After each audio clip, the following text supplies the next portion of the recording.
자, 안녕하세요. 복수명 카페 여러분. 오늘은 이제 저번 시간에 이어서 문제 10번을 이제 진행을 할게요. 페이지 웹페이지는 39페이지 보세요. 자, 이거는 이제 뭐와 관련된 내용이냐면 고려시대 때 이 독자적 연어를 사용하는 것에 대한 고려시대 때 사람들의 논의예요.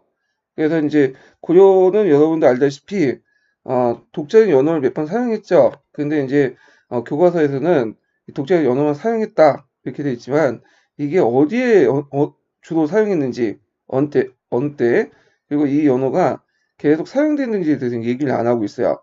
근데 이제 기록에 보면 보통 태종 때 고려 태종 때 태조 때 하고 뭐 강종 때 등등 두세 번 정도 사용했고, 그리고 그때 사용했던 그 연어들 있죠. 연어들도 중국 간의 관계 때문에 좀 사용했다가 폐지됐어요. 예, 그래서 고려시대가 처음부터 끝까지 연어 사용했던 게 아니라 고려 초기 때 잠깐 사용했던 거야. 그것도 중국과의 관계 때문에 국보가 폐지됐다. 자, 그런데 이제 고려 중기 때 들어오면서 이제 또 연어를 사용하자는 논의가 일어나요. 그래서 이제 대표적인 게 묘충의 친제 견훤 같은 그 주장들 있죠. 자, 근데 이런 것들은 이제 그 당시 등장할 수 있던 금나라, 이런 나라들과 이제 좀 충돌을 일으킬 수 있는 부분이기 때문에, 당시 이제 사람들의 논란이 좀 있었거든요. 자, 그와 관련된 이제 문제를 낸 거예요. 자, 여기 보면 자료 가와 나중에 자료 B에 동일한 견해를 쓰고, 그 다음에 A와 같은 논의가 일어난 역사적 상황을 그 당시 대외관계 변화와 관련하여 한 줄 이내에 쓰시오 이렇게 있죠. 자, 여기 보면 이제 가하고 나가 있는데, 자, 일단은 가는 이제 내용이 뭐냐면, 자, 임자년에 왕이 서행했을 때 청컨대 권원이란 연호를 칭하려자 했는데, 그것은 대금을 욕되게 하여 경로시키게 하는 일이기 때문에 신하가 할 짓이 아니라고 하였습니다. 자, 이거는 이제 칭제 권원에 대해서 뭐냐면 반대했던 거죠. 그래서 이 가와 자료 A의 가는 독자적 연호에 대해서 비판적인 기사예요. 이 독자적 연호 사용은 금의 침입을 불러일으킬 수 있다. 이렇게 이제 하죠. 그 당시에는 이제 금나라가 강성을 해서 송을 멸망시키고 그 하북 지역을 이제 장악을 했던 때죠. 만약에 우리가 연호를 독자로 사용한다고 해버리면 항제국이侵했던 금나라의 어떤 참월, 그러니까 그 금나라의 그 항제권을 침해하는 부분이기 때문에 이러면 금나라의 갈등을 유발시킬 수 있고 그 다음에 금나라 공격을 받을 수 있다. 그러니까 그런 것들은 하지 말아야 된다. 자, 이런 것들을 이제 주장을 하는 거죠. 자, 그 다음에 자료 A의 나보는 이제 내용을 보면, 자, 여기 보면 연호를 정하는 성은 우리의 존주, 성왕들이 본래 했던 것이다. 태조와 강종의 얘기가, 그러니까 아까 말했죠. 태조와 강종 때 잠깐 연호를 사용했죠. 신라와 발해도 연호를 취하였는데, 자, 대국이 군사를 내어 소국을 정벌하니 함이 없었습니다. 그러니까 연호 사용했다고 해서 중국의 왕조가 우리를 공격한 건 없었다. 어찌 성세에 연호를 칭하는 것이 참단된 것이라 할 수 있습니까? 예전부터 그렇게 했는데 왜 그게 이제 그 대국의 신기를 건드리냐? 자, 이런 이제 논리를 이제 제시를 했거든요. 자, 이거는 자주 비유에 같이 그러니까 연어 사용에 대해서 하자는 의견이죠. 자, 그러면 자주 B를 볼게요. 자, B는 병방의 작은 나라가 천자의 나라를 섬기는 것은 진실로 명호, 연호를 사사히 할 수 없다. 만약 신라가 한 뜻으로 중국을 섬겼다면 거푸망이 수수 영원을 신하는 것은 의심스러운 따름이다. 이렇게 있는데, 자, 여기는 누구의 기록이냐면 삼국사기의 기록이에요. 삼국사기에 김부식이 논찬을 단 거죠. 예. 그래서 신라의 연호 사용에 대해서 비판을 하는 거예요. 그래서 이제 어떻게 조그만 나라가 연호를 사용하냐. 그래서 버프왕이나 이런 진흥왕 등등 신라의 연호 사용을 비판하는 내용이죠. 자, 여기에서 이제 여기에서 가와 나중에 자주 비와 같은 동일한 견해를 갖고 있는 것은 뭐죠?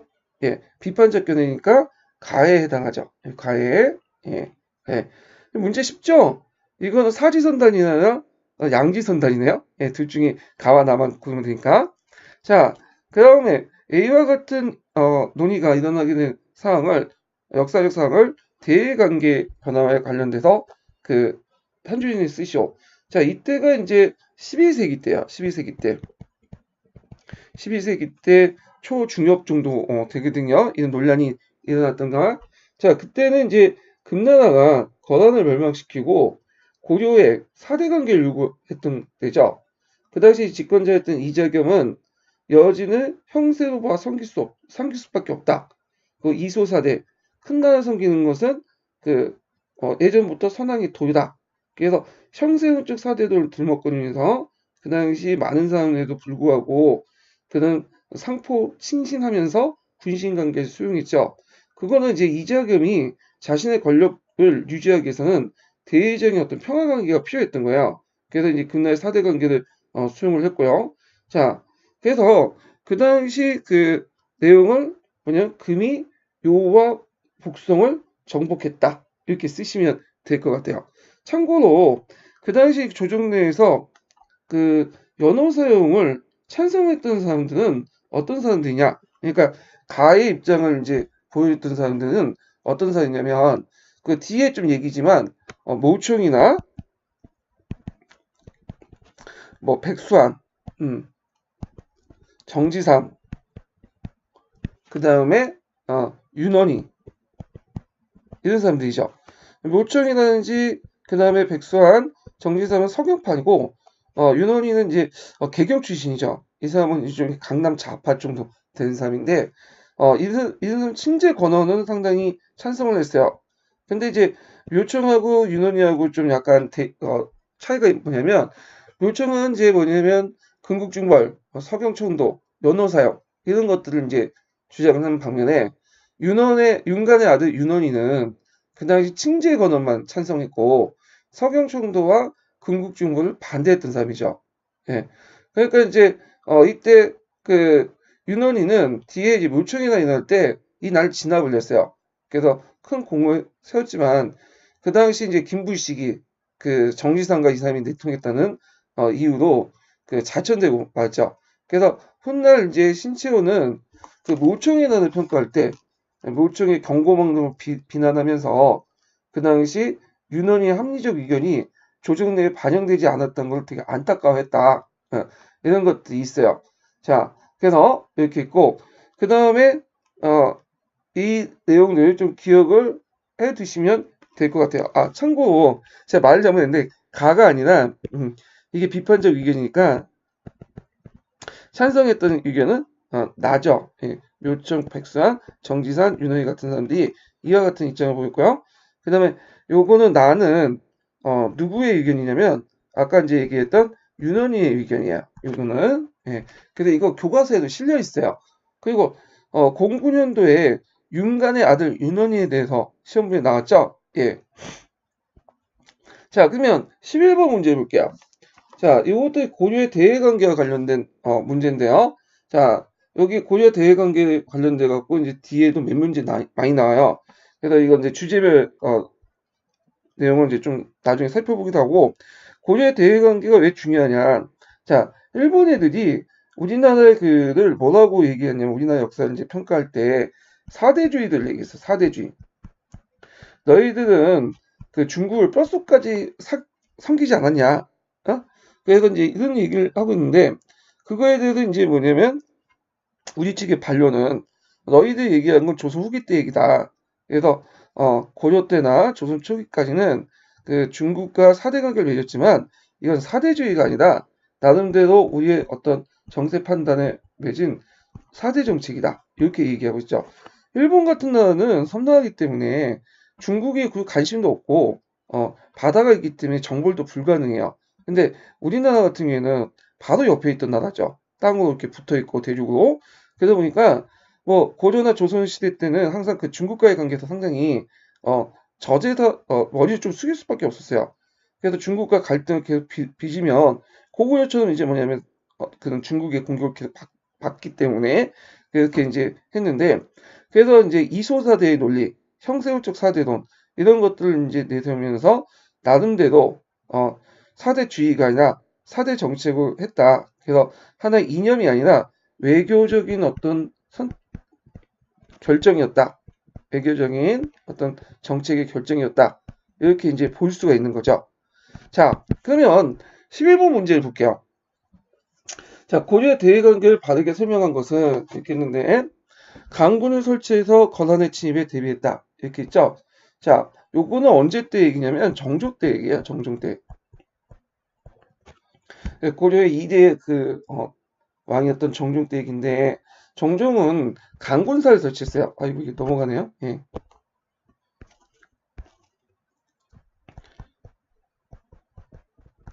자, 강군사를 설치했고, 그 밑에 강군을 뒀죠.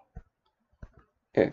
그래서 이 강군을 청천강에 배치됐어요. 그 당시 국경성이었던 청천강에 배치해서 거란을 대비했는데, 이때 이제 강군은 고조 최초의 지방 군사 조직이에요. 그래서 나중에 주영군의 모태가 돼요. 주영군의 모태. 자, 그리고 이렇게 강군을 이제 뭐냐면 뒀던 것은 이 강군을 통해서 그 당시 지방에 있었던 농민들을 직접 지배하겠다. 그런 의도가 있는 거죠. 그래서 이제 보통 역사에서 군사 개혁을 할 때는 항상 의도가 있어요. 그 밑에 정치적 의도가. 그래서 외적을 방비한다는 것도 있겠지만 동시에 그걸 통해서 체제를 강화시키고 그리고 지방을 장악하겠다. 어떤 왕권 강화의 의도가 있어요. 자, 이거는 이제 뒤에 숙종 때 별무반 설치에도 보이죠. 자, 그래서 이제 답이 맞아요. 1번은. 자, 그 다음에 2번을 보죠. 자, 태조는 송가 수교의 칭송 배후 정책을 추진했다. 약간 비슷한 것 같죠? 근데 이제 시기적으로 좀 차이가 있어요. 태조가 집권할 때는 918년에서 943년이고요. 송이 건국할 무렵이 960년이에요. 그러니까 이제 960년은 누가 집권하고 있었냐면 강종 때죠. 우리나라에 따지면. 그렇기 때문에 태조가 아니에요. 예, 태조는 강종 때다. 이렇게 보시면 돼요. 그래서 이 강종 때 5대 19 마지막 후주가 끝나고 송나라로 이렇게 넘어가죠. 그래서 강종 때 송나라가 수교를 했다. 그리고 이제 송나라 수교를 하면서 강종이 예전에 이제 독자적인 언어를 사용했다고 했잖아요. 그것도 이제 폐하게 되죠. 중국과의 관계 때문에. 자, 그래서 이제 있고 3번을 보면 자, 이종우가 스시마 섬을 왜굴 토벌했다. 그래서 이제 이거 맞는 것 같죠? 틀려요. 왜 틀릴까요? 이종우가 아니죠. 이종우는 언제 때죠? 예, 조선 때죠. 조선 때.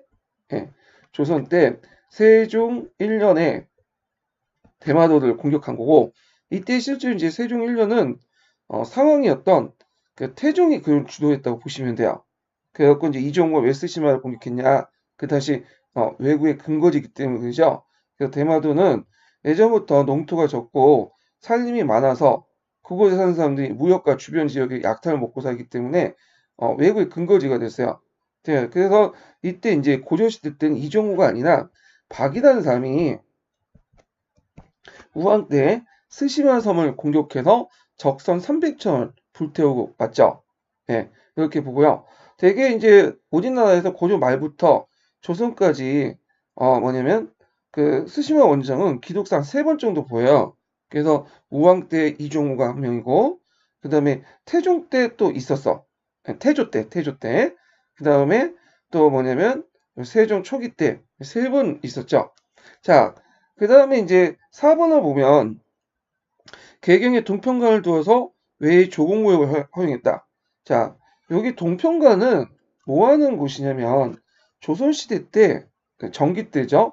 일본 사신이 접대한 곳이야. 그래서 오늘 남산 북쪽 기슭에 남부 낙성방에 있었던 곳인데 오늘 인사동 일대죠.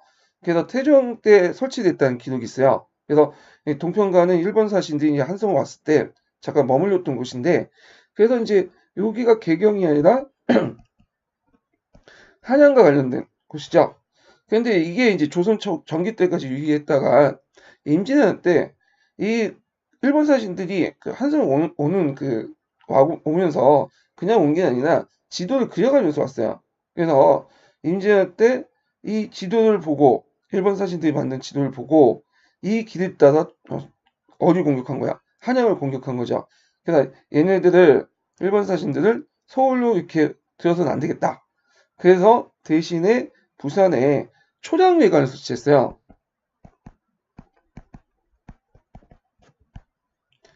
그래서 여기에서만 이제 일본산 시를 접대고 여기에서만 머물고 이를 처리한 다음에 소는 올라오지 못하도록 했어요. 자, 그래서 이제 이렇게 한번 그 11번 문제 풀어봤고요. 그 다음 문제 볼게요. 자, 11번 문제인데 11번 문제는 그 누구와 관련된 개혁이냐면 충성왕과 관련된 개혁이에요. 충성왕. 그래서 충성 이제 개혁인데 충성을 알 수 있는 게 뭐냐면 이게 좀 약간 어려운 그 당시에는 어려웠던 문제인데 거기 자료 B가 있어요. 자료 보면 박전진, 최참, 오한경, 이진 이런 사람 있죠. 이 사람들은 충성왕의 측근 세력이에요.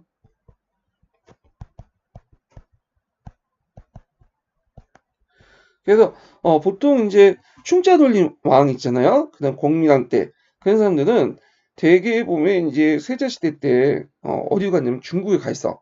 그래서 그 원나라 대도에 잠깐 머물렀다가 거기에서 이제 어린 시절을 보내고 어느 교육 좀 받고 들어왔기 때문에 대개 보면 국내에 정치 세력들이 자기가 형성하기 좀 힘들었어요.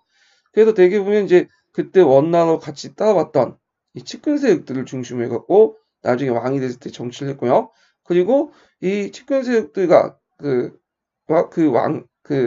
왕들이 이제 결합을 해가지고 예전에 그 아버지 때의 측근 세력들 쳐내기 시작하거든요. 그때 이제 개혁이라는 명목으로 이제 하게 되죠. 그리고 이제 이걸 개혁을 빌미로 해서 전대 왕들의 업적들을 뒤엎고 그리고 그 전대 왕의 측근 세력들을 제거하고 왕과 그 현재 왕의 측근 세력들의 권력을 나눠가는 그런 구조였어요. 자, 그래서 이거는 뭐 지금 중국하고 비슷하죠. 예, 중국 보면 시진핑이 있죠. 시진핑 보면 부정부패 뽑겠다, 그 뇌물 이런 간행 뽑겠다 하면서 지금 개혁을 하고 있잖아. 근데 실제로는 자기 세력들이 그렇게 뇌물 먹고 그런 거는 넘어가고 자기 반대당 있죠. 사내파나 상위파나 이런 세력들을 이제 할 때는 쳐내죠. 예, 그래서 이제 개혁의 이름으로 해가지고 자신의 권력을 강화시키는 그런 행태를 보이는데 요때도 마찬가지였어요. 그래서 그 당시에 이제 개혁들은 어떤 전대의 어떤 세력을 제거하기 위한 목적이 있다. 정치적 목적. 물론 이제 여러 가지 또 이유도 있겠죠. 당시의 고려 사회나 모순점이나 이런 것들도 해결한 것도 있겠지만 이런 정치적 의도가 더 강해요. 그래서 이 측근 세력들의 이름을 보면서 아 이게 어떤 왕이구나 하고 판단할 수 있다. 그렇지만 요 정도 판단할 정도라면 상당히 뭐냐면 고수만이 이제 판단할 수 있는 거죠. 예, 그래서 이제 문제가 좀 어렵다고 이제 하는 건데 그래서 거기에 이제 자료 A번은 그 가나 다와 관련된 내용인데 요거는 이제 그 소금세와 관련된 거죠. 이거 가경법이라고 해요. 가경법. 예. 그래서 이제 그 당시 소금을 여러 사람들이 여러 간청들이나 그 다음에 부호들이나 사찰에서 막 만들었어요. 그래서 국가재정 확보하기 위해서 소금을 뭐냐면 국가가 민분한 간청을 설치해가지고 독점하겠다 이런 식으로 이제 해가지고 가경법이라는 걸 만들었는데 이것은 이제 그때 이제 만들기 계획만 세웠고 프레임만 세웠고 실제적으로 이제 만든 건 D예요. 왜냐면 요 가나 다의 사료는 충성왕이 1차 즉위할 때 공포했던 거야. 이거는요. 예. 그래서 1차 즉위할 때 공포했던 내용이고 추진하려고 했던 정책들인데 충성왕은 1차 즉위할 때는 8개월밖에 없었어요. 8개월 동안 즉위하다가 그 조비 무고 사건 때문에 그 뭐냐면 다시 그 왕위를 박탈당하고 그 아버지한테 넘겼죠. 그리고 나서 대도도 들어가요. 그리고 이제 아버지가 죽고 나서 그 다음에 이제 2차 즉위를 하게 되죠. 그래서 1차 즉위할 때 이 개혁 프렌드를 2차 때 들어와서 하게 돼요. 근데 참고로 2차 때 이제 개혁을 할 때는 충성왕은 잠깐 얼굴만 보이고 곧바로 그 원으로 돌아왔어. 그래서 주로 이제 자기 측근이라든지 그다음 이런 그 아들들 충몽왕이죠. 그 사람을 통해서 이제 뭐냐면 그 전지를 보내면서 정치를 했어요. 그래서 이걸 그 전지 정치라고 얘기를 하죠. 그래서 요게 1차 개혁인지 2차 개혁인지 상당히 중요해, 이 사조가. 왜냐면 이거에 따라서 그 문제의 방향이 달라질 수 있어요. 자, 그럼 문제 풀어볼게요. 자, 이와 같은 개혁안이 나온 배경을 대내적인 측면과 대외적인 측면을 각각 쓰고 이때 개혁을 추진했던 중심 기구를 쓰시오. 이렇게 했거든요. 자, 일단은 대내적인 측면은 뭐냐면 뭐 재정 확보, 수치 취지 개선과 민생 안정, 그 다음에 왕권 강화 이런 식으로 맥락을 쓰시면 돼요. 충령의 집권세력 제거. 그 공민왕의 개혁하고는 비슷하게 돼 있어요. 그래서 그 당시 제일 문제점이 뭐냐면 그 당시 그 건문 세족들이 토지를 학대하고 그리고 백성들을 노비로 만드는 그런 문제점이 발생이 됐잖아요. 그래서 이런 것들을 해결할 필요가 있었어요. 그런 것들이 이제 뭐냐면 어디에 있냐? 자, 나와 다 부분에 있죠. 네, 나와 다. 예.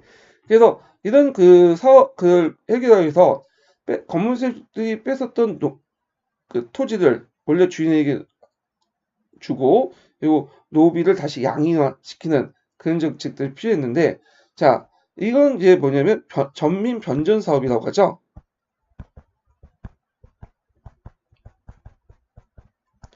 자, 전민 변전 사업을 추진했다. 이렇게 좀 기억을 해두시면 돼요. 자, 그 다음에 대외적인 측면을 보면 보통 이제 이때 대외적 측면에서 쓰라고 하니까 주로 반언적이다. 이렇게 쓰는 분들이 되게 많아. 근데 반언적이 아니죠. 이때는 친언적인 개혁이에요. 되게 공민왕 이전까지 개혁은 되게 이제 친언적인 개혁이에요. 그 공민왕의 그 이전의 개혁은 친언적인 개혁으로서 원나라의 어느 정도 묵인과 지원 아래 있었어요. 예. 근데 또 이게 한계가 있는 게 뭐냐면 원나라 이해관계를 건드리거나 부원패의 어떤 이해관계를 건들 경우에는 원이 또 제지를 해요. 그래서 원이 인정하는 테두리 안에서 이런 개혁을 추진했다. 이렇게 보시면 돼요. 그래서 처음에는 이제 충성왕이 1차 시기 때 원의 그 뭐냐면 친원적인 측면에서 간제 개편을 했죠. 보통 그 중국의 원나라의 간제 기본은 명칭이 원이에요. 근데 우리 같은 경우에는 이제 충령할 때 사로 개편됐죠. 사사 이렇게. 예. 그래서 사체제에서 원체제로 바꾸려고 했어. 그런데 이제 그래가지고 여러 가지 이제 뭐냐면 간청도 만들었죠. 그래서 이제 우리가 알고 있는 사림원, 그 다음에 강정원, 자정원, 그래서 여기 원자 돌림 그 뭐냐면 간청을 만들어서 나름대로 원나라 의사소통을 좀 강화시키려고 했죠. 자, 근데 원나라 입장부터는 이게 마음이 안 든 거야. 어떻게 이런 원이라는 간청명을 쓰냐? 이거는 참원했다. 얘가 나한테 개긴다. 그렇게 생각을 한 것 같아요. 그래서 나중에 이제 조비 무고 사건, 그래서 조비 무고 사건을 발생했을 때 이걸 기회로 이제 충성왕을 그 왕위를 박탈시키고 대도 불렸던 거죠. 예.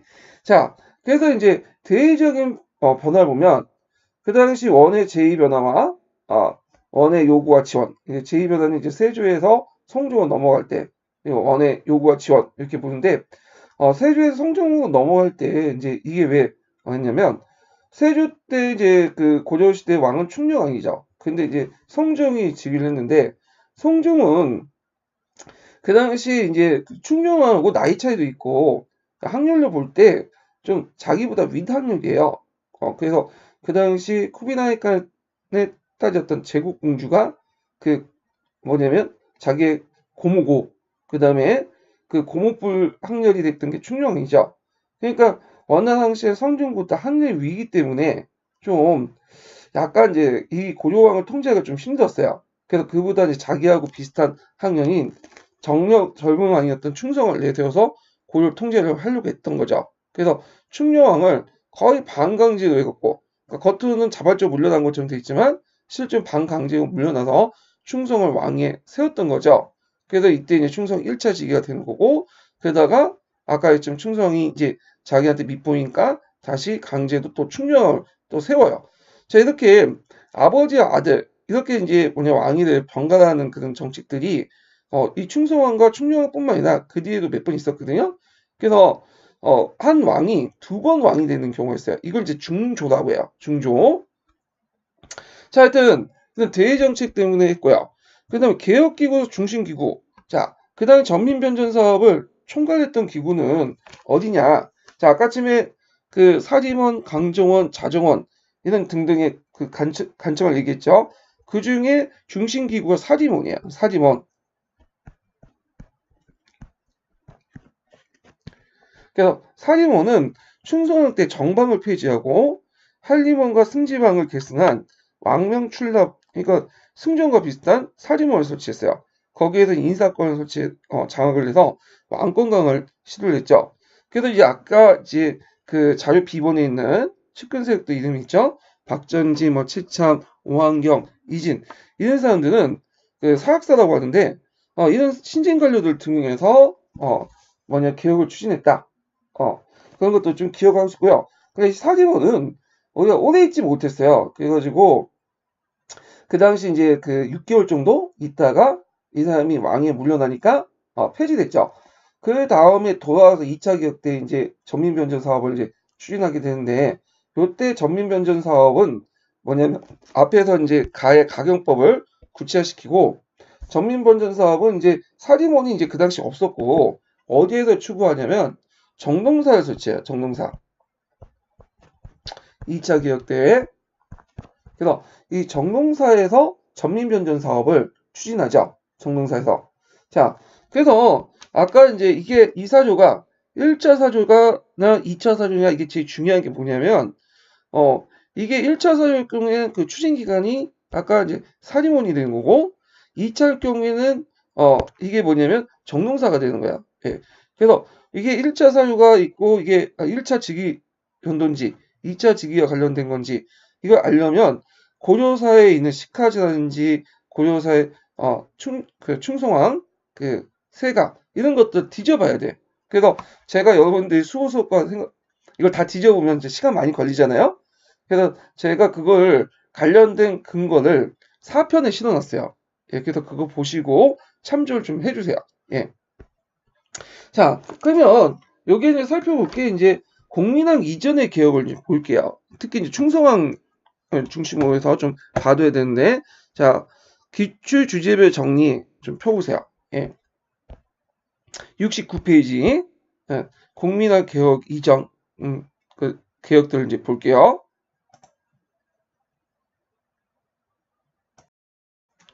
자, 그 공민왕 개혁에 이제 그 보면 거기 이제 먼저 본격 들어가기 전에 그 당시 개혁 기구 중심 기구가 어떤가 좀 살펴볼 필요 있어요.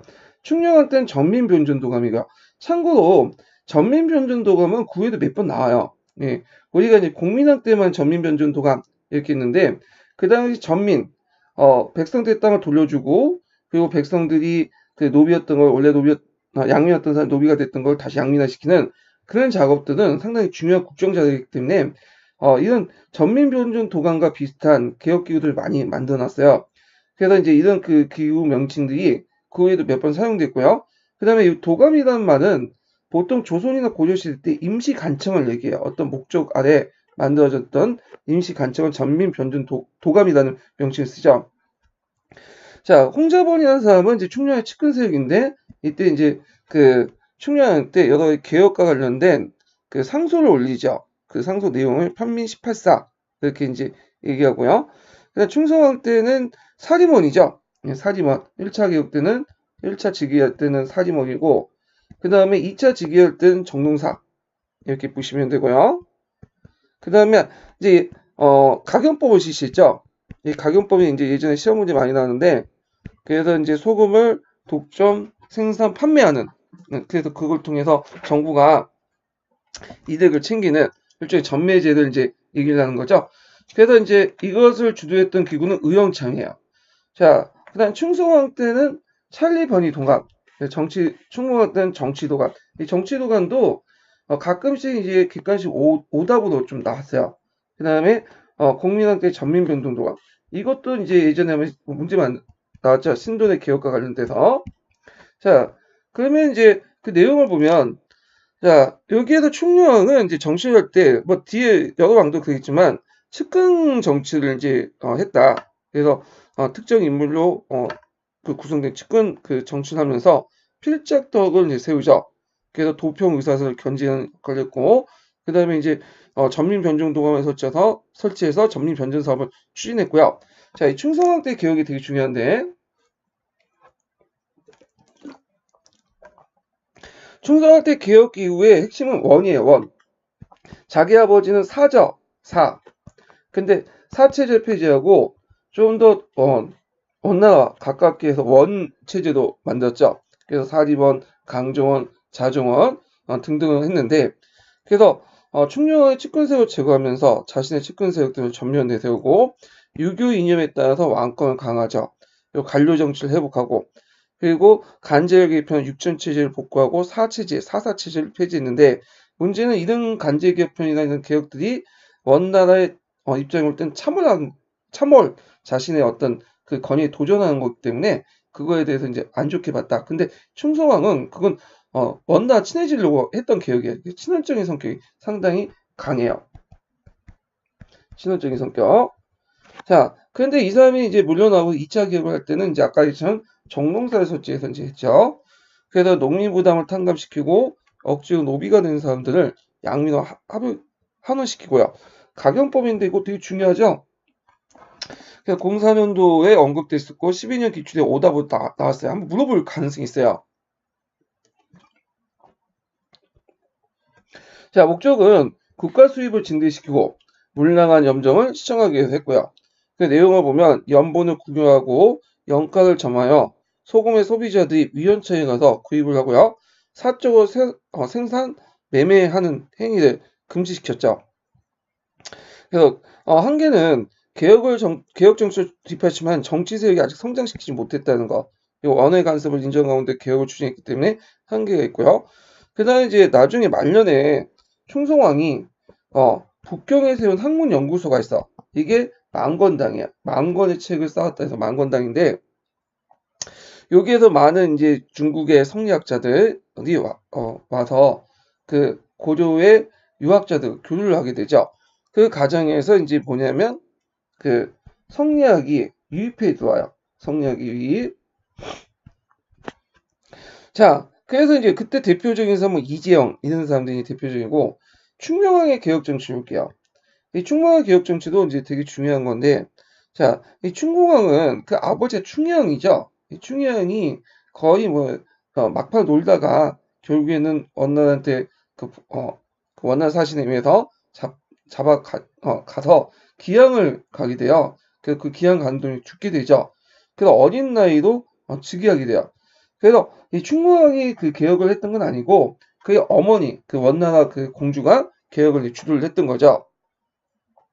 자, 그래서 이제 종전의 충해왕 때 폐정을 개혁하고 보훈고, 덕령고, 응방들 폐지하자고 이제 주장하고, 그게 이재현의 그 도당상서라는 그 상서에서 상소문에서 보이죠. 그 다음에 충무왕 때 개혁의 중심 기구는 정치도감이에요. 꼭 외워두세요. 자, 정치도감의 이제 주 내용은 전민변전 사업을 주도하는 거죠. 그래서 건세가 빼앗은 토지와 노비를 주인에게 돌려주고요. 건세가들 가지고 있는 이는 사급전을 허파하고, 그 다음에 일반 관리와 구역 부담자에게 녹가전을 지급하는 그런 것들인데, 자, 그때 이제 정치도감을 구성했던 그 인원들 보면 보통 정치도감이 높은 자리들은 예전에 건문세력들의 뭐 자리고요.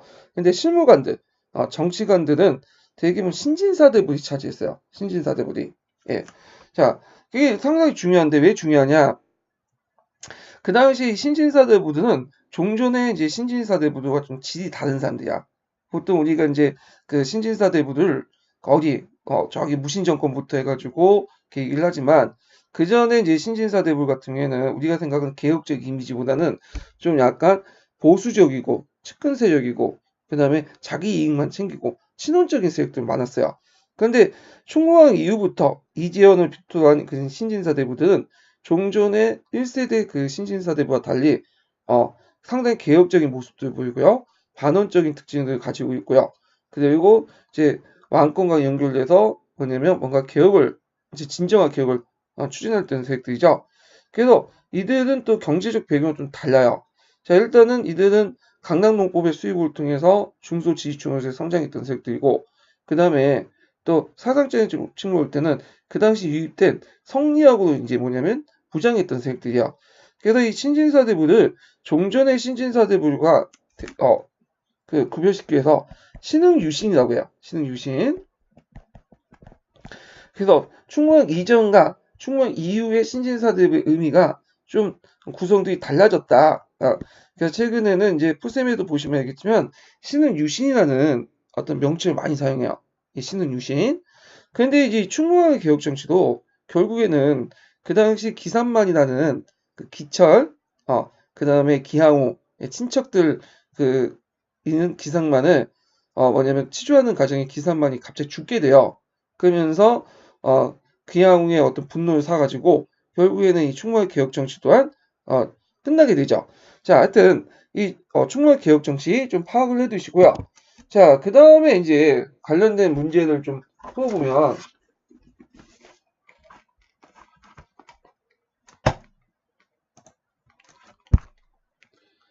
자, 여기 이제 그 13번, 14번부터는 공민왕과 개혁 관련된 정치예요. 그래서 공민왕의 개혁 정치도 제 생각에 4년, 5년마다 한 번씩 나오는 것 같아. 책을 한 2, 3년 전에 나왔던 거고요. 자, 그러면 이제 문제를 풀어보고 그 주제별 정리를 좀 하고 넘어갈게요. 자, 거기에 보면 13번 문제가 있는데, 지도에 나타난 것 같이 지도에 나타난 것과 같은 시기가 일어났던 일은, 자, 이거는 이제 고려시대 때 그 영토확장과 관련된 내용이죠. 그래서 그 비금치 부분도 있죠. 여기 이제 압록강 부근과 그 다음에 그 밑에 마천년 이북 지역 이 부분들, 자, 이런 지도들을 이제 회복했던 왕은 어떤 왕이냐? 공민왕이야, 공민왕. 그래서 공민왕은 그다음에 원명 교체기라는 중국의 대륙 정세를 이용해서 반원 정책을 추진했고요. 그리고 정동행성 이문소, 그다음에 그 예전에 뺏겨서 상성 총관보, 그리고 등 영토를 회복했죠. 그리고 이 상성 총관보뿐만 아니라 요길 기반으로 해서 마청령 이북까지도 이제 회복을 했고 정복을 했고요. 그리고 어디까지 하면 이때 이제 그 동령부 원래 평양에 있다가 요양 심양 지역으로 이제 뭐냐면 옮겼는데 동령부를 2번에 거쳐서 공격했어요. 예. 자, 그러면 공민왕과 관련된 이제 문제를 풀어보면, 자, 문벌 귀족이 농장을 확대했다. 그 당시 권문세족이었죠. 권문세족. 그래서 문벌 귀족들이 농장이 확대된 거는 12세기 때고, 이때는 권문세족들이 농장을 확대했죠. 자, 그 다음에 3번을 보면, 자, 왕권이 강화되고 풍수지설이 유행했다. 자, 이게 그 왕권 강화는 좀 예매하죠. 그거는 좀 주관적인 것 때문에 넘어가고, 풍수지설이 유행했던 건 그 앞에는 뭐 서경길지설, 그 다음에 남경길지설 이런 거니까 고려 중기 때 이건 시대적 배경은 좀 틀리고, 그 다음에 3번에 보면 동령고, 쌍성총괄고, 탄량총괄고가 수복됐다. 동령부 맞아요. 동령부. 예. 그때 이제 동령부는 한경도 지역에 있었던 지역인데, 요 지역은 그 당시에, 잠깐만요. 이게 스피커 보이나? 동령부는 이제 그 한경도 지역에 있었던, 함흥 지역에 있었던 건데, 이때 이제 원나라 쳐들어올 때, 그때 그 지역에 있던 토호들이 반란을 일으켜서 그 땅을, 원나라에 갖다 바쳤던 지역이죠. 그러다가 이제 100년 동안 이제 유지했던 지역이고, 그 당시 그 공민왕 때 이 동령부를 공격해요. 그때 동령부에서 이제 그 이자춘이라는 사람이 있죠. 이성계 아버지가 이제 호응해갖고 동령부를 탄압에 큰 공헌을 했고요. 그걸 계기해서 이제 이성계가 이 개경으로 들어와서 이제 왕의 신임을 받게 된 거죠. 자, 근데 여기까지 맞는데 쌍성총관보와 그 다음에 탄난총관보, 제가 말을 잘못했네. 제가 죄송합니다. 예, 동령부 얘기가 아니라 쌍성총관부 얘기를 계속 동령부에 헷갈렸어. 예, 그래서 이거는 좀 쌍성총관부로 좀 고쳐 주시고요. 그래서 아까쯤에 제가 계속 동룡부 한 것 같은데 쌍성총괄부야. 제가 지금 저녁 때 하기 때문에 지금 새벽 시간에서 좀 약간 졸면서 좀 하고 있기 때문에 왔다 갔다 한 것 같아요. 예, 죄송합니다. 예, 쌍성총괄부로 건져주세요. 예, 아까쯤에 했던 얘기를. 동룡부 이제 얘기를 할게요. 자, 이 동룡부는 원래 이제 그 당시 고려 이것도 이제 원나 간섭기 때 세워진 거죠. 그래가지고 이 당시 이제 그 원종이 잠깐 그 원종이 아니라 이제 원종이 이제 잠깐 폐위될 때가 있었어요. 그래갖고 원종의 폐위에 대해서 이제 그 당시 명군 오책탄이라는 사람이 그 평양 지역에서 쿠데타를 일으켰죠. 반란을. 그리고 나서 원종이 복위한 후에도 계속 그 땅을 유지했다가 그걸 누구한테 갖다 바치냐면 원나한테 갖다 바쳐요. 예, 원나한테. 그래서 원나라는 그 지역에 동령부를 설치하게 되죠. 동령부를. 예.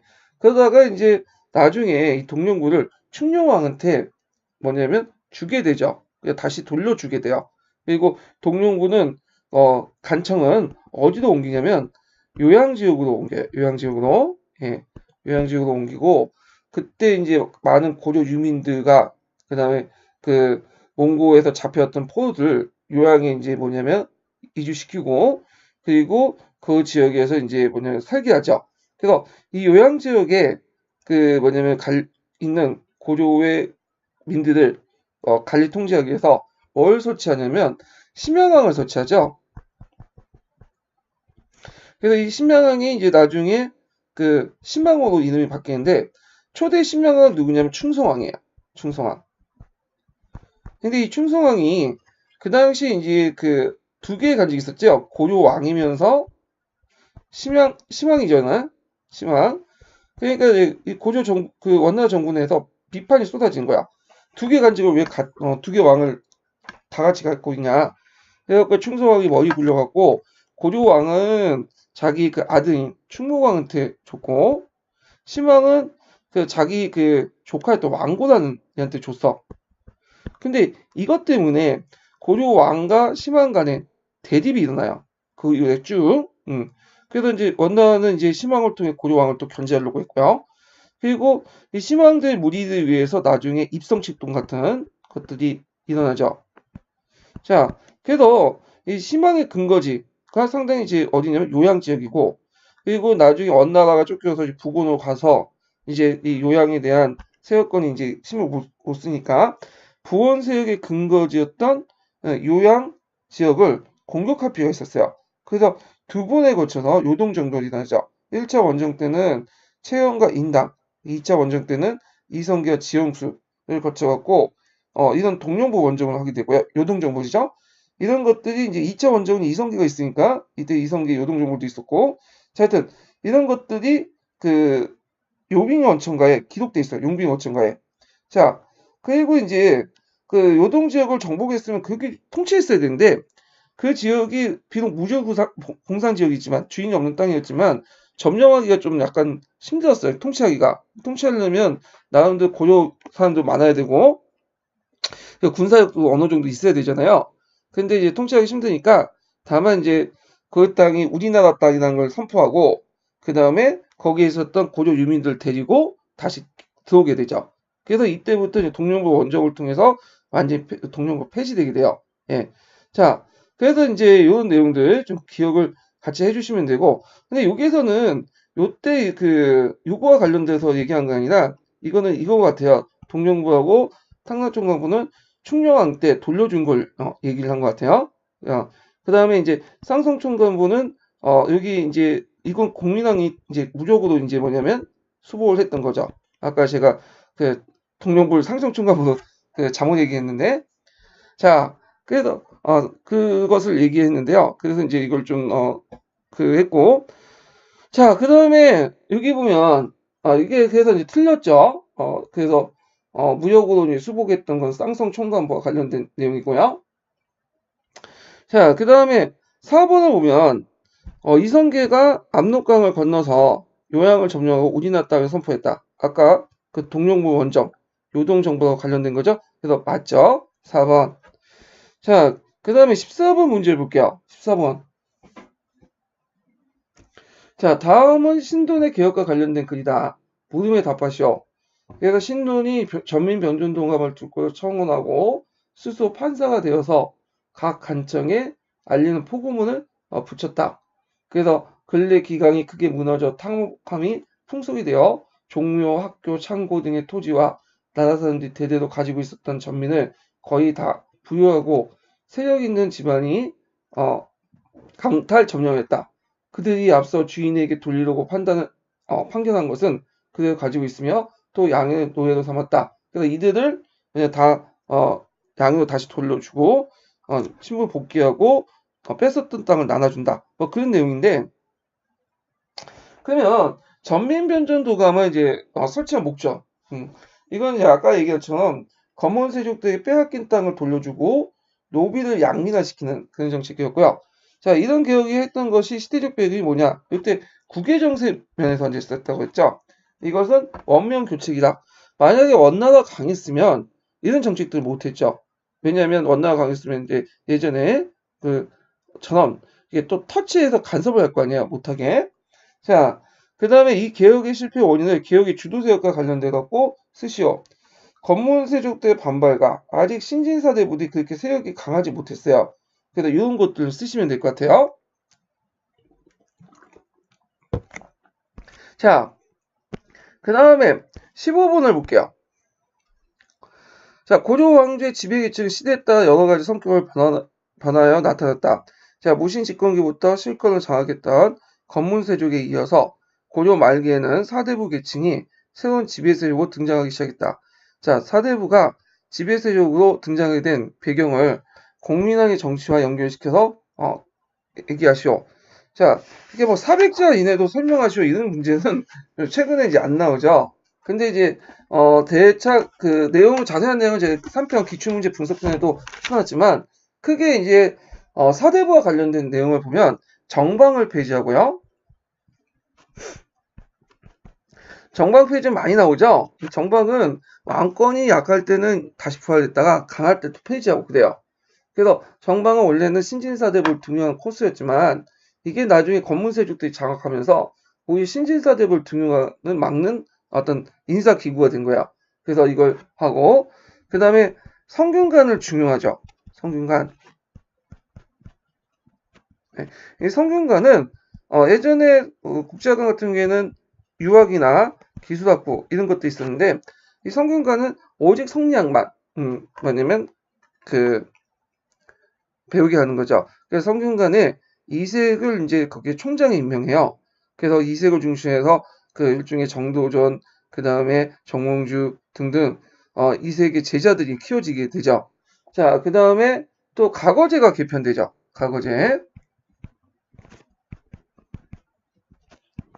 그래서 종전의 자주문생 관계를 뭐냐면 개혁을 하고 이 자주문생 관계가 이제 파닥을 지으니까 이걸 개혁을 해서 그 원나라의 그 가거제, 중국의 가거제 3층제를 도입해요.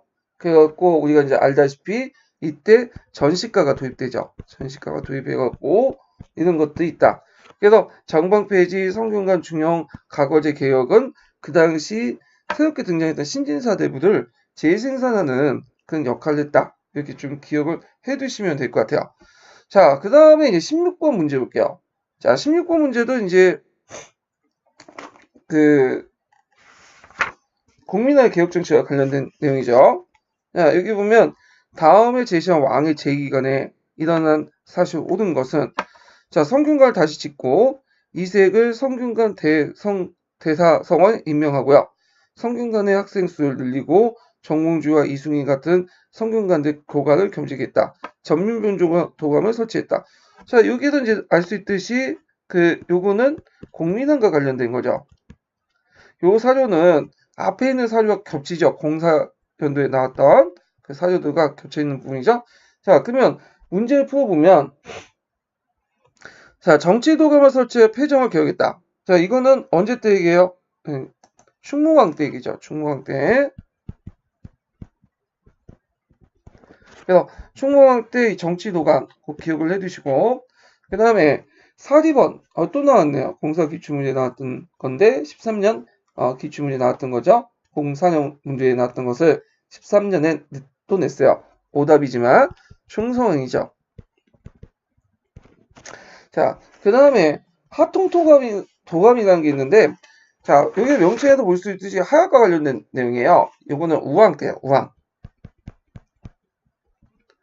자, 그래서 우왕 시기 때 하약 제조법을 익혔던 채무선이 합동도감을 만들고 왜구의 침을 방비했죠. 그래서 그 당시에 이제 왜구들은 검술이나 백병전, 근접전에 되게 능했어요. 그래서 이걸 이제 근접거리에서 싸우는 거는 고력이 불리기 때문에 왜군이 가까이 오기 전에 멀리서 격파하기 위해서 하약 무기가 필요했거든요. 그래서 이 하약 기술을 익힌 채무선이 이걸 바탕으로 여러 가지 뭐 대포라든지 그 다음에 하전이라든지 등등등을 이게 만들어가지고 그 당시 그것을 고려 배에 실어서 공격을 냈죠. 그게 이제 진포대전이죠. 그래서 이 예전에 대포라든지 하양무기는 육전에서 많이 사용했지만 해전에서 사용하지 않았거든요. 왜 배에 실어놓으면 그 반동이 좀 약간 견디기가 힘들어.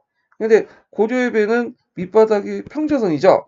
그러다 보니까 대포에 실어놓고 대포의 반동을 건들 수가 있어요.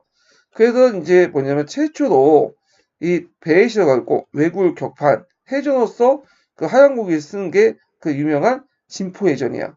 예, 이거 기억을 해두시고. 자, 그 다음에 이제 하여튼 이건 틀렸어요. 시기가 맞지가 않으니까. 자, 녹과전제를 실시해서 그 관료의 녹봉을 보충했다. 자, 녹과전제는 언제 때 실시했냐면 그거는 원종 때 실시했던 제도죠. 원종 때.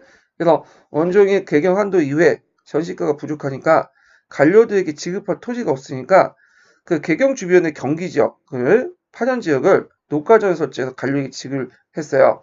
그래서 이 녹과전 부분은 예전에 한번 가전법과 관련된 한번 시험 문제 나왔던 것 같아요. 이건 좀 뒤에 얘기할 텐데, 자, 그래서 이제 이렇게 있고, 그 다음에 이건 틀렸죠. 일단 원의 압력으로 만들어진 간제역하고 문종 때 간제 복귀했다. 이거 맞죠? 예, 공민왕대 관련돼.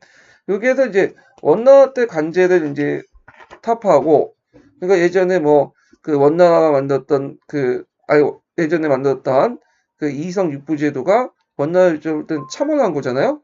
그래서 간제 개편을 해가지고 뭐 이성을 첨의부, 육부를 사사, 중초를 밑지사 이렇게 이제 했는데 그 당시 공민왕 같은 경우에는 이런 것들 다시 복구시켰어. 근데 그 복원의 시점이 어디냐면 문종 때야. 문종 때. 왜 문종 때 이걸 기점을 삼았냐면 문종 때 삼성 육부제가 확립됐던 시기죠. 네. 그래서 여기를 근거로 해가지고 복구시켰다. 이렇게 보시면 돼요. 자, 그래서 이제 이렇게 해서 한번 그 공민왕 개혁 관련된 내용을 봤고요. 잠깐만. 공민왕 개혁 관련된 내용이 한 문제 더 있었던 건데. 이게 안 넘어가냐. 이게 중간중간에 이제 편집을 하는 바람에 많이 이렇게 건너뛰게 되는데, 일단 충녕왕 때 국경성 부분부터 이제 좀 볼게요. 예, 이것도 이제 좀 건너뛴 것 같은데, 20번 문제 볼게요. 20번. 자, 충녕왕 때 국경선은 해가지고, 문제인데, 일단 충녕왕 때 국경선의 답은 1번이죠. 1번. 자, 1번은 이렇게 돼 있죠. 예. 자, 여기가 이제 어디냐면, 동령부죠. 그리고 요 부분이 쌍성청관부죠. 그래서 아까 이제 동령부하고 그 밑에 제주도감인데 탈락청관부는 그 당시 원의 요구에 고려 요구에다 돌려줬다고 했죠. 충녕한 때. 그래서 동령부는 원래 평양에 있다가 요양지역으로 이제 옮기게 되고요. 요 지역은 그러니까 이 지역이 이제 뭐냐면 A가 되는 거죠. A. 자, 참고로 여기에서 D 지역이 이렇게 보이죠. D. 예, D. 마천령 이북 지역이죠. 예. 여기는 어느 때일까요? 이거는 그렇죠. 공민왕 때죠. 그래서 공민왕 때 앞에서 이제 언급했던 쌍성총관부를 수복하고 이자춘의 도움을 받아서 수복하고 공민왕 때 마천령 이북까지 확대된 거죠. 그래서 요거는 공민왕 때야. 그래서 만약에 공민왕 때 국경선 이렇게 물어보면 답이 4번이 되겠죠. 이렇게 이제 보시면 되고 그 다음에 21번 문제 볼게요. 21번 문제.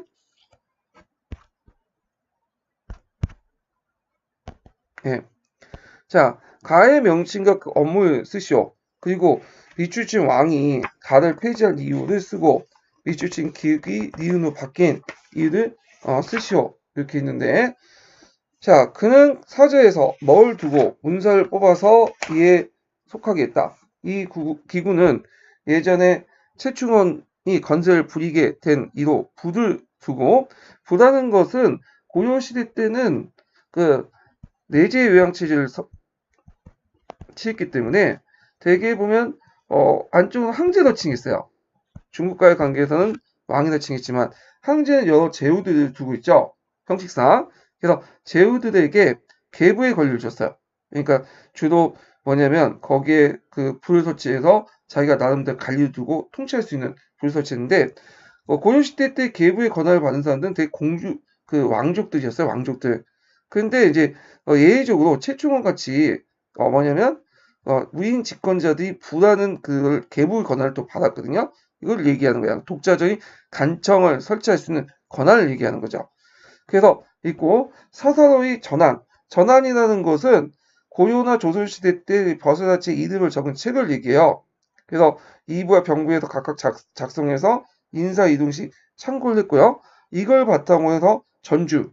그래서 이제 합당한 관리를 추천해서 권리를 있어요. 그리고 전주에 입각해서 이제 관리를 추천하면 왕이 임명하는 방식이야.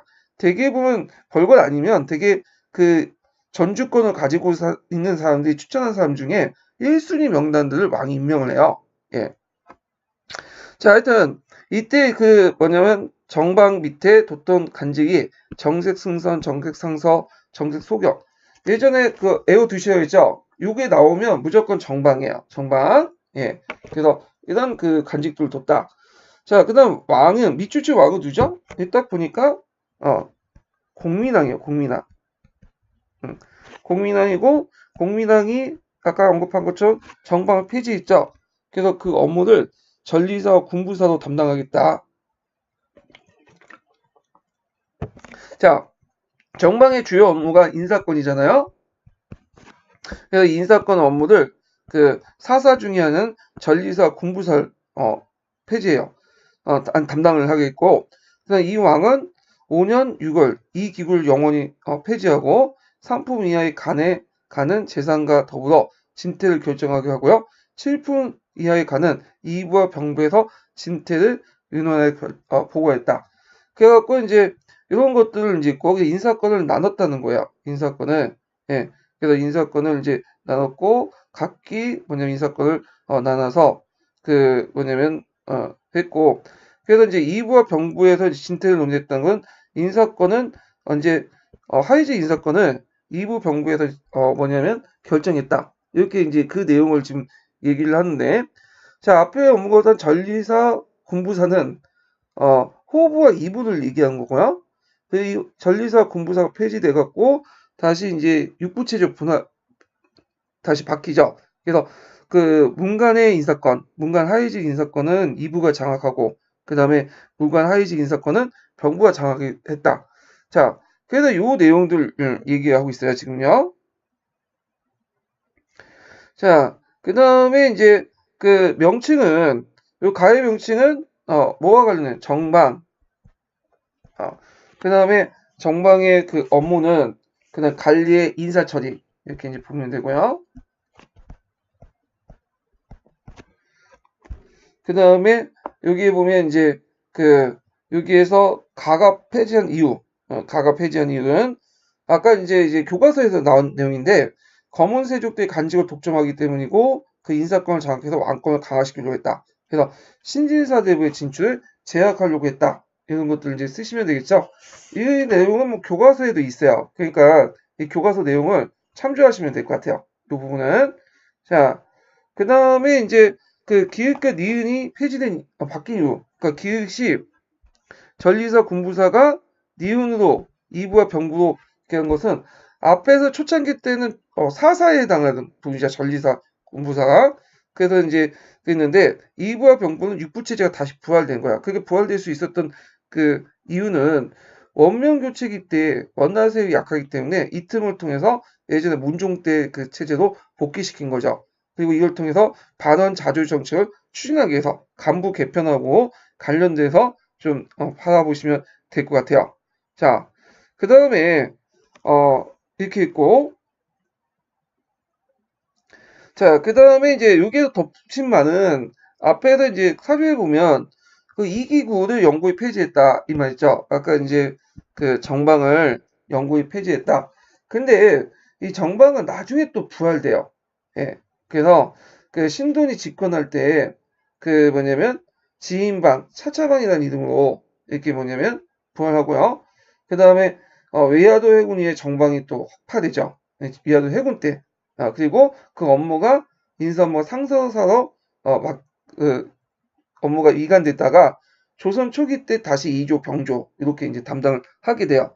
자, 그래서 이제 요 내용도 좀 기억을 해두시면 되고 그렇게 문제는 어려운 건 아니에요. 통론이나 교과서만 좀 충분히 숙지해두면 충분히 풀 수 있는 부분이에요. 자, 그러면 이제 공민화와 관련된 문제를 풀어봤어요. 상당히 많죠. 예. 자, 그러면 주제별 정리 내용을 좀 볼게요. 국민안과 관련된 주제별 정리 내용을 좀 보고, 아이고.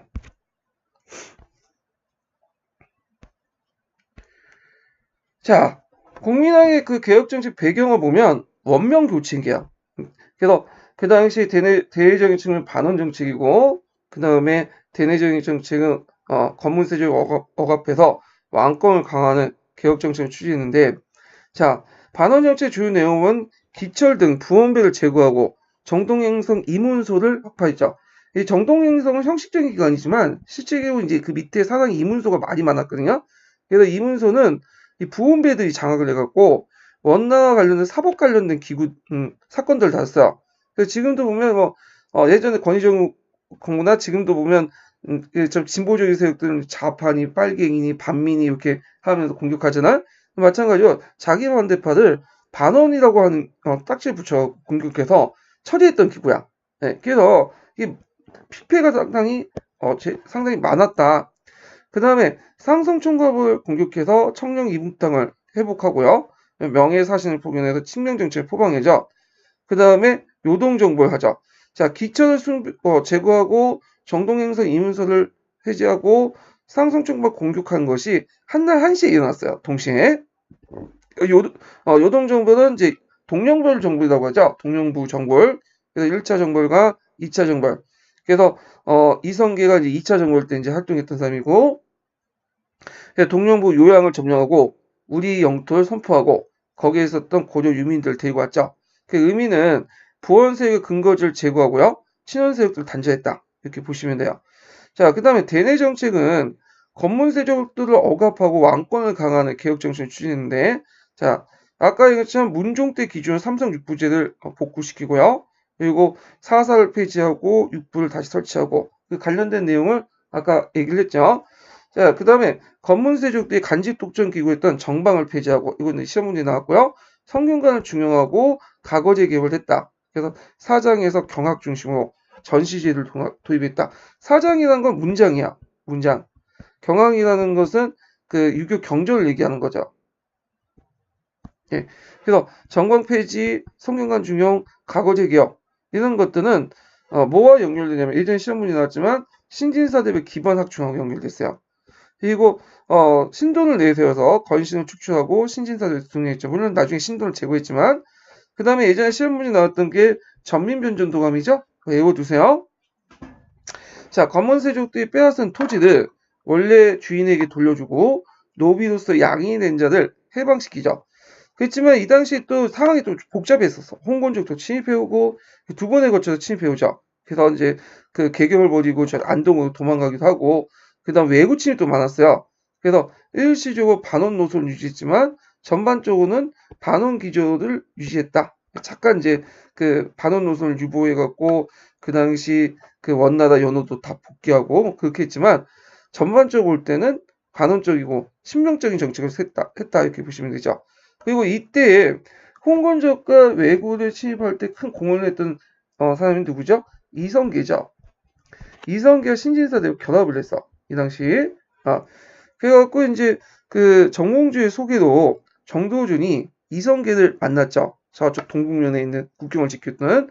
그래서 이제 이성격은 이제 그 당시 정도전 나이가 40대였어요. 이성계는 40대 후반이었고 정몽주는 40대 초반이었는데 그때 이제 이성계 만나서 서로 위기 투합을 하게 됐죠. 자, 결과를 보면 원과 검은세력대 압력, 간섭, 신진사대부 세력이 위약 때문에 실패했다. 이것도 시험 문제 나왔죠. 자, 근데 이제 여기에서 원과 검은세력대 압력과 간섭은 교과서에 있어갖고 적어놨는데 원은 아닌 것 같아. 예, 원은 약발이 떨어졌던 나라기 때문에 안 되고 검문세력대 압력 및 간섭 이건 맞겠죠. 근데 제가 이제 통론이라든지 그 다음에 교과서에 흔히 그렇게 적혀있기 때문에 일단 적어놨긴 했어요. 자, 그래서 이제 이렇게 해서 이제 한번 그 공민화의 개혁 정치 부분을 한번 살펴봤어요.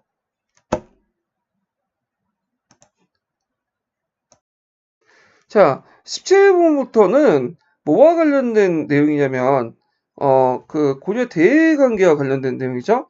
그래서 요번에 이제 흥하진 전투처럼 고려 대외 관계 나왔죠. 22번 이렇게 보이시면 인데 자, 그 고려 대외 관계 부분은 시험 문제에 자주 나오는 부분이에요. 그래서 상당히 중요한 부분이에요. 그래서 여러분들 교과서든지 통론이라든지 기출 분석을 통해서 좀 꼼꼼히 알아볼 필요가 있어요. 자, 그러면 일단은 이제 고려의 대외관계 관련된 기출문제를 좀 풀어보고 그 다음에 그걸 내용을 한번 정리하는 식으로 이제 넘어갈게요. 자, 17번 문제 보자. 17번.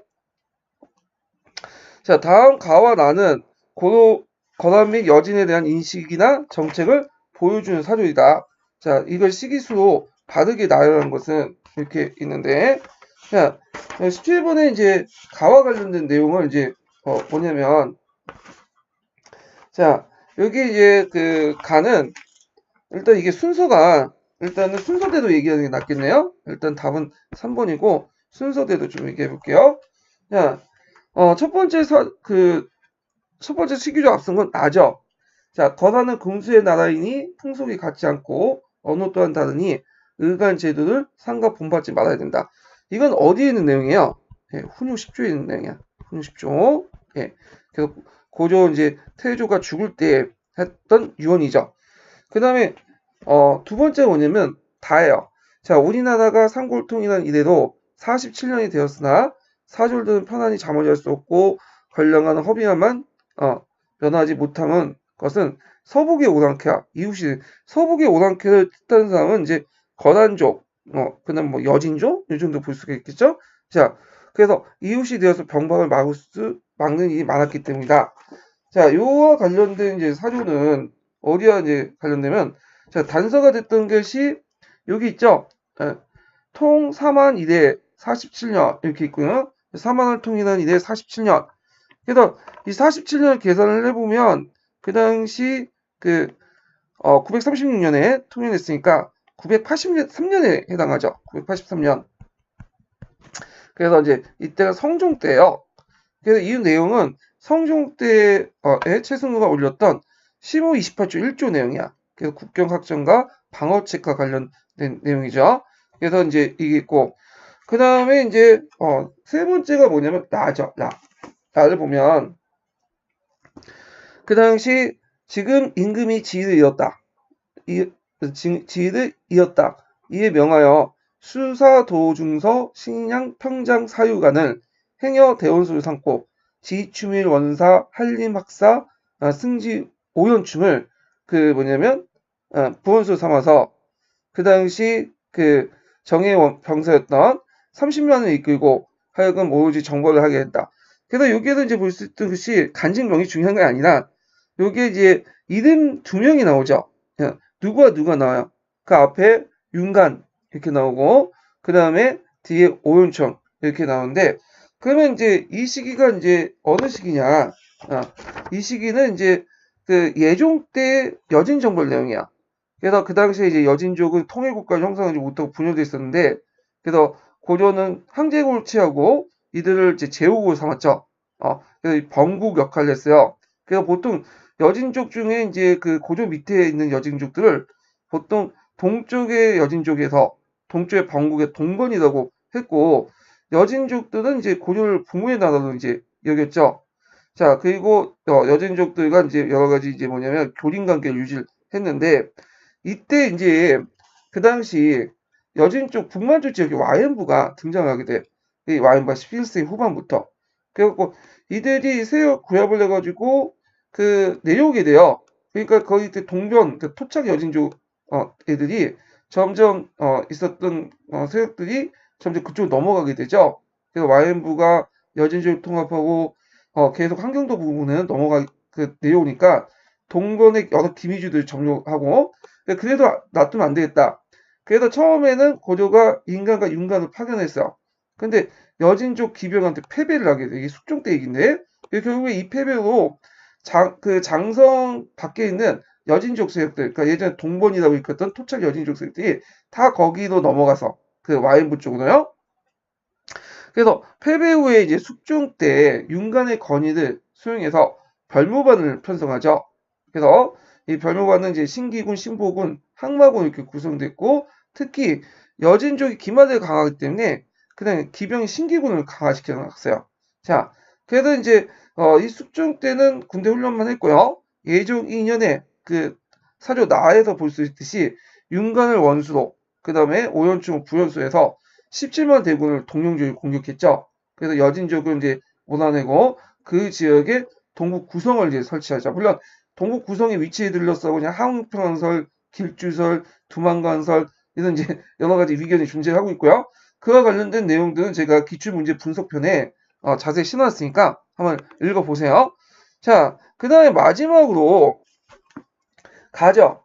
금나라가 새로 요를 격파하고 사실분의 형제 조약을 맺자고 청했다. 대신들은 불가한 것이라고 극진히 말했으며 심지어는 사신을 베어버리고자 하는 자가 있었다. 자, 이거는 이제 여진족들이 그 당시 그 뭐냐면 사실 여진족들이 이제 후궁을 세우고 그 당시 이제 우리나라한테 뭘 요구하냐 형제의 매각을 맺자. 자, 이렇게 요구를 했어요. 자, 그러니까 이거에 대해서 고려 정부가 수용했을까 수용하지 않았을까요? 이건 수용하지 않았어요. 그래서 제가 이제 기출문제 분석에 거기 수용했다라고 적혔는데 요거 좀 고치세요. 수용하지 않았어요. 이게 좀 예민한 게 책마다 수용했다는 견해도 있고 수용하지 않았다는 견해인데 일단은 수용하지 않았어요. 여기는 예. 그래서 이제 이렇게 수용하지 않고 있다가 나중에 이제 금나라가 이제 더 성장해서 송나를 먹고 그리고 나서 그 뭐냐면 저기 이제 우리나라한테 더 한 단계 올려놓고 뭘 요구해? 형제 관계가 아니라 뭘 요구했죠? 예, 이제 4대 관계를 요구했죠. 그래서 신하 관계 그때는 이자겸이 수용을 한 거죠. 그래서 수용하지 않았다 이렇게 보시면 되고 그리고 그 당시 이제 금나라가 대신에 이제 고조가 보주와 내원성 점령을 인정했죠. 보주는 오늘 의주 지역이에요. 예, 그 뒤에 얘기예요. 그래서 제가 기출문제 분석 내용이 약간 이제 그 뭐냐면 관련된 내용이 그 좀 약간 수정이 돼야 될 것 같아요. 이 부분은 예, 그래서 수용하지 않았다. 형제 관계는 대신에 군신 관계는 수용했고요. 그리고 그 중간에 보주 점령 이런 것들 이제 했다. 이렇게 이제 기억을 해두시고요. 이 부분은 다음 판에 제가 수정해서 다시 올릴게요. 자, 그래서 이제 순서는 나하고 다하고 나하고 가요. 예, 요거 기억을 해두시면 될 것 같아요. 자, 그 다음에 이제 18번 문제 볼게요. 자, 보기에서 역사적 사실 중에 연대순으로 두 번째 해당하는 것은 이렇게 있는데, 자, 여기 보면 천리장서 축조, 뭐 8만 대장교 조판, 그 다음에 삼국사의 편찬, 뭐 묘청의 서경촌도 운동 이렇게 있는데, 일단 순서를 이제 좀 정리를 해보겠죠. 일단 첫 번째가 뭘까요? 천리장성 축조죠. 예, 기읍. 그래서 천리장성은 이제 거란의 3차 침입 후에 거란족을 방비하기 위해서 선종 때 개성에 둘러싼 나성을 이제 축소하고 덕종 때 만들었어요. 그래서 덕종 때 이제 여진족, 거란족을 막기 위해서 만들어서 언제 했냐면 정종 3년, 1044년에 완비됐죠. 그래서 축조는 1044년 이렇게 이제 보시면 돼요. 자, 그 다음에 두 번째로는 묘총의 서경천도 운동이죠. 묘총의 서경천도 운동. 자, 묘총의 서경천도 운동은 인종 때 일어났죠. 인종 때. 자, 그래서 인종 때 일어났고, 그래갖고, 이게 1135년이에요. 1135년. 자, 그 다음에 이제 세 번째 해당하는 게 어딜까요? 그렇죠. 삼국사기 편찬이죠. 그래서 삼국사기는 1145년. 그러니까 묘총의 그 서경천도 운동이 일어나고 10년 후에 일어났던 건데, 자, 그래서 이제 그 삼국사는 1145년에 김부식 등이 고려 인종의 명을 받고 기전체 형식으로 편찬한 삼국시대 정사죠. 그래서 김부식이 주도하되 뭐 11명이 집단 편찬을 했다고요. 이 부분 나중에 좀 얘기를 하고요. 자, 그리고 나서 뭐냐면 마지막으로 니은 8만대전경 조판이죠. 이거 예전에 시험 문제 나왔는데 삼국사기 함께. 야, 8만대전경의 조판은 언제 때죠? 최시정권 때죠. 그래갖고 이제 최후 때 이렇게 했는데 부처님의 심을 통해 외적을 물리치자 이렇게 해갖고 이제 조성했던 건데 종전에 초조대장경이 있었어요. 천정 때 만들었던. 그래서 이제 거란족을 이제 물리치긴 과정에서 만드는데 이게 이제 고종 때 몽고에 침입받고 불타 없어지니까 최후 정권이 대장경을 다시 만들기 시작해요. 그래서 앞에 초조대장경을 다시 파탄해서 제조대장경, 그 다음 별칭으로 8만대장경이라고 하죠. 그래갖고 이제 그 고종 23년부터 시작해서 38년, 그러니까 1251년에 그 완성한 대장경이죠. 그래서 이제 순서가 이렇게 있고요. 그래서 두 번째에 해당하는 순서니까 어디 있어요? 예, 여기 니을에 해당하죠. 예, 니을에 해당하니까 답이 묘총의 서경천도 운동. 묘총의 서경천도 운동은 연도를 좀 정확히 기억을 해주세요. 1135년에 일어났고, 그 다음에 그 뒤에 이제 10년 뒤에 삼국사기 편찬 있고, 그 다음에 그 뒤에 뭐냐면 무신정변이 있어요. 그래서 그 삼국사기 편찬과 관련돼서 예전에 기출문제였는데 삼국사기 편찬은 묘총의 서경천도와 무신정변 중간에 있었던 거야. 예. 그리고 삼국사기 편찬의 배경은 또 묘총의 서경천도와 또 관련돼 있죠. 묘총의 어떤 그 서경기 지선이냐 풍수 도참사상 내걸고 그러니까 이제 유교적 합리주의 사관을 내세워서 기이하고 기이한 거, 기이하고 개이한 거는 믿지 않는다. 그리고 증거에 입각해서 해야 된다. 이런 걸 내세워가지고 삼국사기를 편찬하게 되죠. 자, 그 다음에 이제 19번 문제 보죠. 자, 19번 문제는 각 지역에 대한 설명을 옳은 것은 이렇게 보면 자, 여기 보면 이제 좀 약간 심의하긴 하는데 예, 좀 키우고 여기가 A예요. 여기가 A. 그 다음에 여기가 보이는 게 B고 그 다음에 여기가 C고 여기가 D죠. 예. 그래서 이제 일단은 A 지역을 이제 볼게요. A 지역은 이게 압록강 북쪽에 있는데 여기 솔직히 여기 부분이야. 예, 표시가 좀 잘못됐는데 여기가 이제 육진 지역의 중심인 경원이에요. 경원 부가 설치했던 곳이죠. 그래갖고 이제 요때 그 김종서도 하여금 세종이 이 북방 개척을 해갖고 육진 지역을 확보를 했죠. 예. 그래서 이렇게 있고 B 지역은 이제 뭐냐면 이거는 백두산 여기 부근에 있는 지역이니까 사군 지역이죠.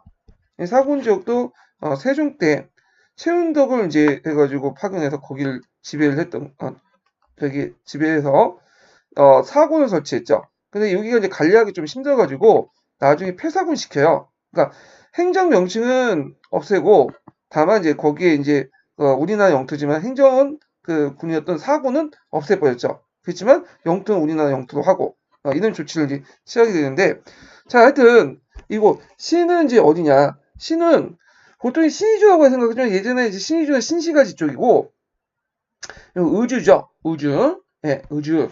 자, 그 다음에 D는 어딜까요? 여기는. 네, D는 원산이죠. 네, 여기가 이제 이성계 집안의 고향 부분이죠. 자, 그러면 이제 이에 대한 이제 설명을 옳은 것은 각지에 대한 설명으로. 자, 여기 보면 일단 그 A는 조선후기 때 후씨가 서인했던 곳이다.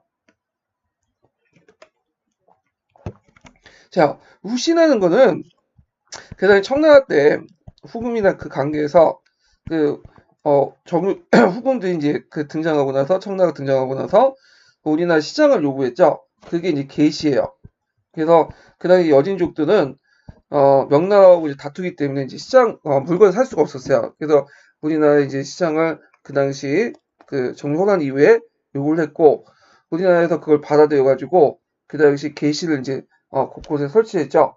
자, 근데 요 게시들은 중간 게시니 뭐 그런 것도 있는데, 여기가 이제, 지역이 어디냐면, B지역이에요. A지역이 아니라 B지역의 중간, 게시가 있었고, 이 게시 무역이 뭐냐면, 그 좀 약간 규제가 많고, 무역량도 규제가 많으니까, 동시에 휴시도 일어났어. 휴시는 밀무역이야. 그래서 게시와 후시가 같이 이루어졌다 보시면 돼요. 이렇게 후시 무역이. 그래서 이제 이건 틀렸고 2번을 보면 만상들이 활동했던 근거지다. 요거는 만상이 활동했던 근거지가 아니라 여기 의주가 만상이 활동했던 근거지죠. 예. 그래서 이 만상들은 주로 청나라 이제 중국과의 무역을 통해서 그 뭐냐면 여러 가지 이제 부를 축적했던 상인들을 이제 말을 하는데 참고로 저쪽에 있는 이제 평양의 상인들 유상이라고 하고요. 그 다음에 개성의 상인들 그 있고 송상이 나가죠. 그 다음에 이제 저쪽 동네 쪽에 외화 상대했던 건 내상 이렇게 이제 얘기를 하죠. 자, 시는 그 당시 고려 성종 때 확장된 지역을 얘기한 거다. 자, 이 고려 성종 때 이제 확장된 지역 이렇게 얘기하는데 시는 이제 의주 관련된 내용인데 의주에서 이제 여기 보면 성종 때 확장 지역 여기가 어떤 거죠? 강동 육주죠. 강동 육주. 예. 강동 육주인데 이거는 엄밀히 말하면 좀 약간 좀 틀릴 수가 있어. 왜 틀리냐면 강동 육주는 이 지역은 맞긴 맞아요. 의주 부근에. 근데 요 시가 이제 의주라고 이제 가정을 하면 의주는 그 당시 보주라고 했거든요. 예, 보주. 이 보주는 계속 거란족들 가지고 있었어요. 그러니까 압록강 넘어서 유일하게 거란족들이 고려를 건재하기 위해서 이 의주를 가지고 있었고 결국에는 이제 거란이 쇠퇴하고 나서 그 당시 금이 등장하는 과정에서 앞에 언급한 것처럼 요게 이제 그 금의 무기 아래 그 당시 거란을 공격을 했죠. 그래서 보주성을 공격하니까 보주 성주가 거란족 뭐냐 성주가 지키기 어려우니까 자연스럽게 그냥 물러난 거야. 그래서 거기 차지한 거죠. 그래서 여기는 성종 때가 아니라 인종 때 정도예요. 그래서 요걸 뭐 아마 강동 육주 부근만 이제 생각하고 이제 얘기를 한 것 같은데 별다른 답이 없기 때문에 답이 3번이 돼요. 예, 3번. 그래가지고 이렇게 좀 기억을 해주시면 될 것 같고요. 자, 그래서 이제 있고 그래서 제가 이제 기출문제 분석에서는 강동 육주를 상정하고 얘기를 했어요. 그리고 다만 이제 의주 같은 경우에는 그 뭐냐면 뒤에 이제 인종 때 그 뭐냐면 확보했다 이렇게 기억을 해주시면 되고 자 뒤는 구성이죠. 구성. 자 숙종 때 확보된 게 아니라 이건 예종 때 확보됐죠. 숙종 때는 한번 이제 여진주가 깨지고 벌물관을 만들고 준비를 하고 있다가 숙종이 그걸 못하고 그 아들 때인 예종 때 그 동북 구성을 설치해갖고 거기 점령해갖고 동북 구성을 이제 설치를 했죠. 자, 그래서 이제 답이 3번이에요. 3번. 예. 근데 이제 3번도 요걸 이제 약간 문제가 있다 이렇게 얘기했잖아요. 예. 근데 뭐 별다른 답이 없기 때문에 답을 이제 일단 3번 해놨어요. 자, 그 다음에 20번 문제는 이제 아까처럼 풀어봤고요. 자, 그 다음에 이제 22번 문제인데, 22번 문제까지 설명하려면 좀 시간이 많이 걸릴 것 같아서 제가 이거는 나중에 좀 얘기를 할게요. 이 부분은 다음 시간에. 자, 오늘 이제 수고하셨고요. 다음 주에 뵙겠습니다.